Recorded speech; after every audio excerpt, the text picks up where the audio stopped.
Guys मेरे पास एक सवाल है, आप किन बातों पे विश्वास करते हैं? सिर्फ सुनी सुनाई बातों पे या अपनी आंखों से देखी गई बातों पे? अब इससे रिलेटेड एक बड़ी मजेदार कहानी है मेरे पास, ध्यान से सुनिएगा। एक बार बादशाह अकबर ने अपने दरबार में दरबारियों से पूछा कि भाई ये बताओ कि सच और झूठ इसमें कितना फर्क होता है। अब दरबारियों को कुछ समझ नहीं आ रहा था कि इसका जवाब क्या दें, तो फिर लास्ट में बादशाह अकबर ने यही सवाल बीरबल से पूछा कि बीरबल तुम बताओ कि सच और झूठ में कितना फर्क होता है। तो बीरबल ने बड़ी समझदारी से जवाब देते हुए कहा कि बादशाह सलामत, सच और झूठ में मात्र 4 उंगल का फर्क होता है। तो बादशाह सलामत मुस्कुराने लगे।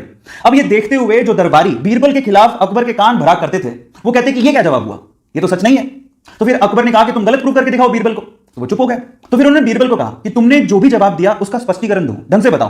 तो बीरबल ने क्या कहा पता है? बीरबल ने कहा कि बादशाह सलामत, अधिकतर जो हम कानों से सुनते हैं वो झूठ होता है और जो आंखों से देखते हैं वो सच होता है, और कान और आंख में मात्र 4 उंगल का ही फर्क है। जनरली लोग कानों के बहुत कच्चे होते हैं, वो उन बातों पे विश्वास कर लेते हैं जो सिर्फ वो सुनते हैं। इसलिए मैं आप लोगों से कहूंगा कि जब तक आप देख के परख नहीं लो, बातों पे विश्वास मत करो, क्योंकि सच और झूठ में मात्र 4 ही उंगल का फर्क होता है। थैंक यू सो मच इस वीडियो को देखने के लिए, और ऐसी अमेजिंग वीडियोस के लिए आप लोग हमारे चैनल को सब्सक्राइब कर लीजिए और इस वीडियो को शेयर करिए। Thank you so much.